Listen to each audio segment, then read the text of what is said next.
નમસ્કાર, spark today ન્યૂઝમાં આપનું હાર્દિક સ્વાગત છે. વર્ષોની પરંપરા હાલ અત્યારે ધામધૂમપૂર્વક ઉજવાઈ રહી છે. ગણતરીના કલાકો, ગણતરીનો દિવસ અને ગણતરીની મિનિટોમાં જ આપણે સૌ જે ઉત્સવની આતુરતાથી રાહ જોઈ રહ્યા છે એ ઉત્સવ એટલે કે ભગવાન જગન્નાથજીની રથયાત્રા. વડોદરા શહેર જ નહીં, અલગ અલગ શહેરો, અલગ અલગ રાજ્યોમાં પણ ધામધૂમથી ભગવાન કૃષ્ણ પરમાત્માની એ ભક્તિ કરવા માટે ભક્તોમાં અને શહેરીજનોમાં અનેરો ઉત્સાહ જોવા મળે છે. 45મી ભગવાન જગન્નાથજીની રથયાત્રા હાલ અત્યારે તેને તમામ તૈયારીઓને આખરી ઓપ આપવામાં આવી રહ્યો છે. ભગવાનના રથના પણ આપણે દર્શન કરાવ્યા કે તેના પણ રંગરોગાનની તૈયારીઓ ચાલી રહી છે. ભક્તો પોતાના એક અંતરના હાલાતથી એ સેવા કરી રહ્યા છે કે ભગવાનને રાજી કરવા છે. 45મી ભગવાન જગન્નાથજીની રથયાત્રા સ્ટેશનથી શહેરના રાજમાર્ગો પર નીકળશે. ભગવાન પોતાના ભાઈ અને બહેનની સાથે નગરચર્યા નીકળશે તે વેળા તે સંબંધ સાથે જ એ રથયાત્રા વિશે ઘણું બધું જાણવું છે. ઇસ્કોન મંદિરથી આપણી સાથે ડૉક્ટર દામોદર ચૈતન્યદાસ સ્વામીજી જોડાયા છે. તેઓ સાથે વિશેષ વાતચીત કરી છે રથયાત્રાની ગાડી. સ્વામીજી, સ્પાર્ક ન્યૂઝમાં આપનું હાર્દિક સ્વાગત છે. હરે કૃષ્ણ. હરે કૃષ્ણ. પહેલો પ્રશ્ન આપણે પૂછવો છે કે રથયાત્રાનું મહત્વ શું છે? રથયાત્રા ભગવાનને આપણે આપણા હૃદયમાં બોલાવી રહ્યા છીએ.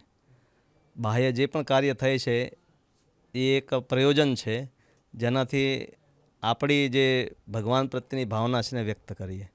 રથમાં શું કરીએ છીએ? આપણે ભગવાનને રથમાં બેસાડીએ છીએ, શણગાર કરીએ છીએ અને એને આપણે દોરડાથી એ રથને બધા ભક્તો ખેંચે છે.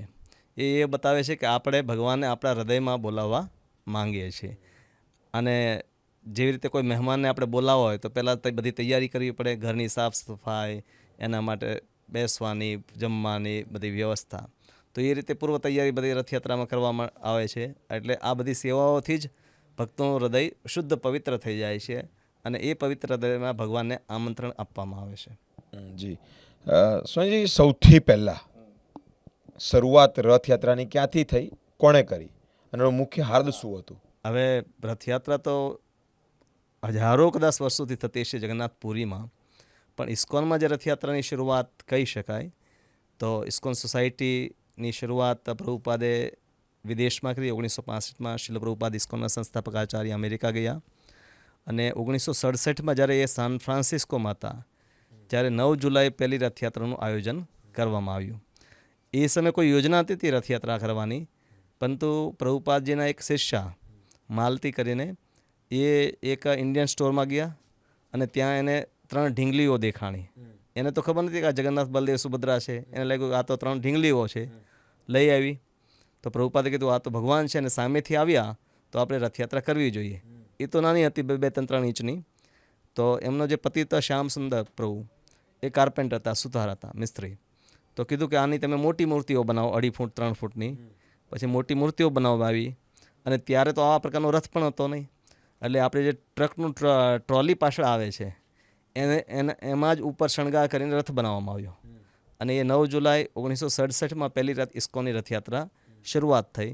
અને પછી તો એ એક, બીજું, ત્રીજું એ કરતાં આજે ગુજરાતમાં આ વર્ષે 40 રથયાત્રાઓ છે અને આખા ભારતમાં ગણી લઈએ તો 1000 કરતાં પણ વધારે રથયાત્રાઓ ઇસ્કોન આયોજન કરી રહી છે. ઓકે, એમાંથી આપણી વડોદરામાં 45. હા, વડોદરામાં 45મી રથયાત્રા છે. સ્વામીજી, એક વસ્તુ એ સમજવી છે કે ભગવાન કૃષ્ણ પરમાત્મા, એમના ભાઈ અને એમની બહેન, એ તો આખા જ આપણા હ્યુમન બોડી જેવા દેખાય. ઓકે, દેખાણ. પણ જ્યારે રથયાત્રામાં પ્રભુ બિરાજમાન થાય છે તો એમનું ધડ જેટલો જ ભાગ એમને બિરાજમાન કરવામાં આવે છે. What reason behind it is? કૃષ્ણના ઘણા બધા સ્વરૂપો છે, તો આ એક સ્વરૂપ વિશેષ છે જેમાં ભગવાનનું નામ પણ જગન્નાથ છે, બલરામનું નામ છે બલભદ્ર અને સુભદ્રા દેવી એમના છે. સામાન્ય રીતે કૃષ્ણ જોડે યા તો રાધારાણી હોય અથવા રૂકમણી દેવી હોય, પરંતુ અહીંયા બેન છે. એનું પણ કારણ છે આ સ્વરૂપ જે આખું પ્રગટ થયું એનું પણ એક વિશેષ પુરાણોમાં મહત્ત્વ આપવામાં આવ્યું છે. ભગવાન વૃંદાવન છોડીને મથુરા ગયા અને મથુરા છોડીને પછી દ્વારકામાં આવ્યા. આપણે ગુજરાતમાં દ્વારકા, અને ગુજરાતમાં દ્વારકાધીશ રણછોડરાય તરીકે ભગવાન પ્રસિદ્ધ છે. 100 વર્ષ ભગવાન દ્વારકામાં રહ્યા. તો દ્વારકામાં બધાને ઉત્સુકતા, ખાસ કરીને ભગવાનની રાણીઓને જાણવાની કે ભગવાન બાળપણ કઈ રીતે વિતાવ્યું. અને અવારનવાર ઊંઘતા પણ ભગવાન વ્રજવાસીઓને બધાને યાદ કરતા રહે, ગોવળિયાને યાદ કરતા રહે, ગાયોને બોલાવતા રહે, નંદબાબા યશોદાને યાદ કરે. તો બધાને ઈચ્છા, ખાસ કરીને પત્નીઓને જાણવાની ઈચ્છા, પણ ભગવાને તો પૂછી ન શકે. એટલે બલરામજીની માતા જે છે રોહિણી દેવી, એમને પૂછ્યું કે અમને વિસ્તારથી તમે સંભળાવો ભગવાનની બાળપણની બધી લીલાઓ.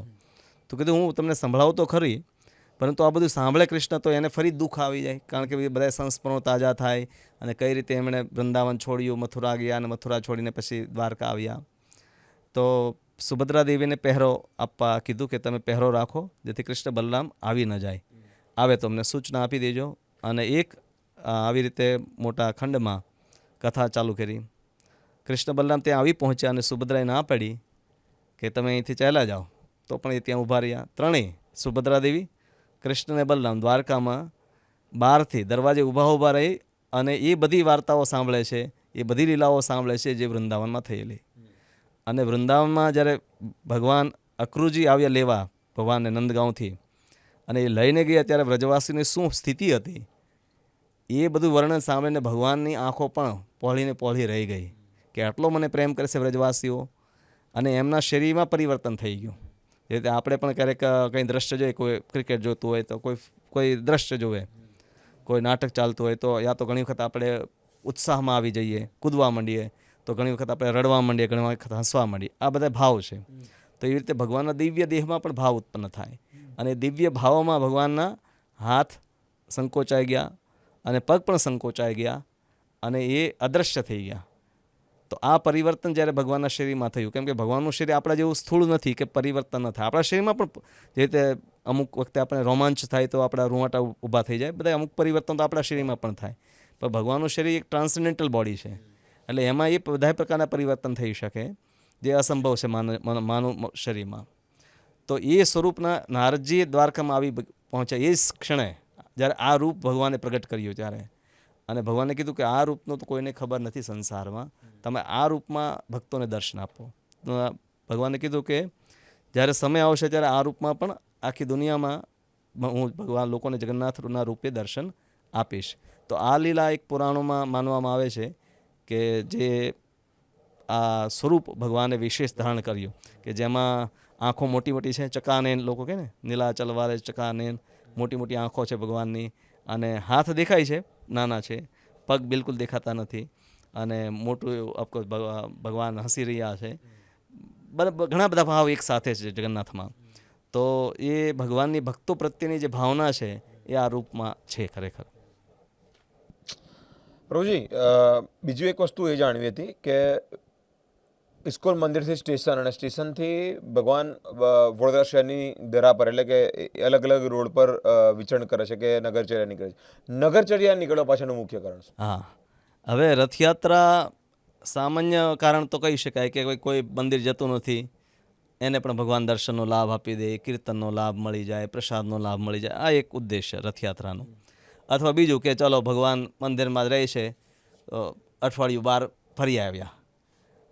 જગન્નાથપુરીમાં તો ભગવાન અઠવાડિયું બહાર રહે છે અને પછી પાછી રથયાત્રા ઉલટી રથ હોય છે, ઉલટા રથ, એટલે બહુધા યાત્રા જેને કહેવામાં આવે છે. 8મા દિવસે પછી ભગવાન પાછી રથયાત્રા લઈને મૂળ મંદિરમાં આવે છે, શ્રી મંદિરમાં, ગુંડીચા મંદિર સુધી જાય છે.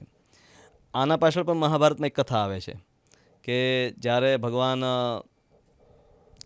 કુરુક્ષેત્રમાં એક વખત જાય છે. કુરુક્ષેત્રમાં શું હોય છે કે એક ચંદ્રગ્રહણ થાય ત્યારે બધા કુરુક્ષેત્રમાં ભેગા થયેલા હોય છે. કુરુઓ આવેલા હોય છે હસ્તિનાપુરથી, યાદવો આવેલા હોય છે દ્વારકામાંથી, અને વ્રજવાસીઓ આવેલા હોય છે વૃંદાવનમાંથી. તો ગોપીઓ અને વ્રજવાસીઓ ભગવાનને ઘણા વર્ષો પછી રાજાના રૂપમાં જોવે છે, દ્વારકાધીશના રૂપમાં.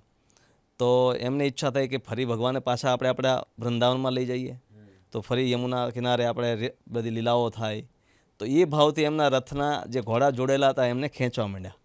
હા, કે ચાલો તમે વૃંદાવનમાં, દ્વારકામાં બહુ રહ્યા. તો એ ભાવના જે છે એ પણ ચૈતન્ય મહાપ્રભુ કહે છે કે રથમાં યાત્રામાં એક મૂળ ભાવના ભક્તોની રહેલી છે. એટલે ચૈતન્ય મહાપ્રભુના જે ભક્તો જે છે એ રથ જ્યારે ખેંચે છે ત્યારે એમના મનમાં એ ભાવના છે કે ભગવાને આપણે દ્વારકાથી ફરી વૃંદાવન લઈ જઈ રહ્યા છે, લાવવા છે.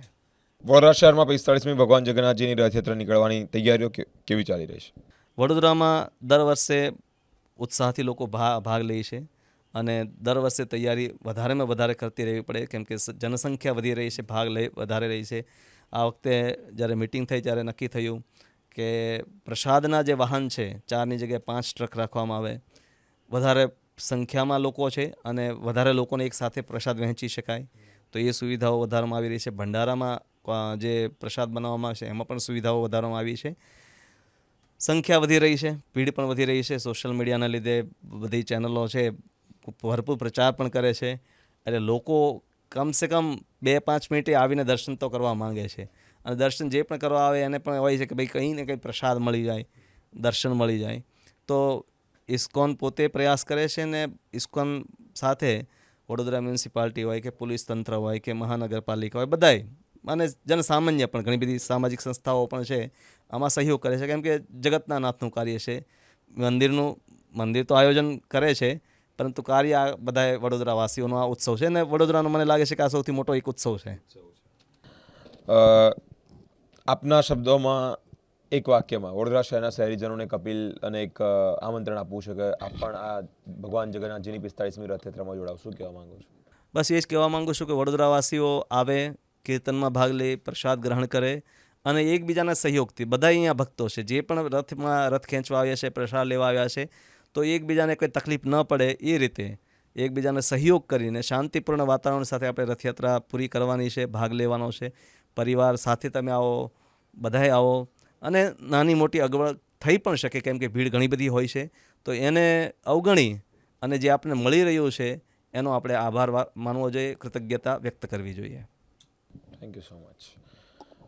જે પ્રમાણે જણાવ્યું તે જ પ્રમાણે વર્ષોથી ચાલતી આવતી આ પરંપરા સાચા અર્થમાં ભક્તો પોતાના દિલનો જે ભાવ છે એ અર્પણ કરવા માટે સેવા ભક્તિ તો કરી જ રહ્યા છે, પરંતુ સાથે સાથે આ 45મી ભગવાન જગન્નાથજીની રથયાત્રામાં જ્યારે હજારોની સંખ્યામાં જન્મેદની ઉમટવાની ભક્તો ભગવાનના દર્શન કરવા માટે આવશે, ભગવાન નગરચર્યા પોતાના ભાઈ અને બહેન સાથે નીકળશે, એ નજારો એક અદ્ભુત નજારો હશે. દર્શનનો લહાવો સૌને મળે તે માટે સુચારુ વ્યવસ્થા તો કરેલી છે, પરંતુ સાથે સાથે હવે આપણી પણ એક નૈતિક અને પાવન પવિત્ર ફરજ બને છે કે કોઈક ભક્તોને તકલીફ ન પડે તે માટે તે રીતે ઊભા રહી કે તે રીતે દોરડું ખેંચીને દર્શન કરીએ. ધક્કામુક્કી થતી હોય છે કારણ કે ભક્તોનો ભાવ વધારે હોય, ભક્તોની ભીડ વધારે હોય, પરંતુ એ ભીડમાં પણ આપણે સાચા અર્થમાં ભક્તિ અર્પણ કરવી છે, તે રીતે દર્શન કરવા છે, તે રીતે દોરડું ખેંચવું છે. ઇસ્કોન મંદિર ખાતે હાલ તડામાર તૈયારીઓ છે. આવતીકાલથી શીરા બનાવવાનો પણ, પ્રસાદ બનાવવાનો પણ શરૂઆત થશે. અને જે પ્રમાણે વાત કરી તે પ્રમાણે પબ્લિક વધવાની, ભક્તો વધવાના, તો 4ની જગ્યાએ આ વખતે 5 વાહન કરવાની પણ વ્યવસ્થા કરી છે, એટલે કે 5 વાહનમાં લોકોને ભક્તોને પ્રસાદ મળશે. દર વર્ષની જેમ આ વર્ષે પણ ભગવાન જગન્નાથજીની રથયાત્રા આન બાન શાન સાથે નીકળવાની. શહેરના શહેરીજનોને એક અપીલ કે આપણે પણ જે ભક્તિ કરીએ છીએ, આપણે પણ જે દર્શન કરીએ છીએ તે ખૂબ વ્યવસ્થિત રીતે, કોઈને તકલીફ ન પડે, કોઈ ભક્તોને તકલીફ ન પડે તે રીતે દર્શન કરી અને ધન્યતા અનુભવીએ. અલગ અલગ રથયાત્રાની અપડેટ આપ સુધી પહોંચાડતા રહેશો. તમામ અપડેટ જોવા માટે અમારી સાથે સ્પાર્ક ટુડે ન્યૂઝ પર જોડાયેલા રહો. કેમેરામેન ગૌતમ સાથે હું બીરેન, સ્પાર્ક ટુડે ન્યૂઝ.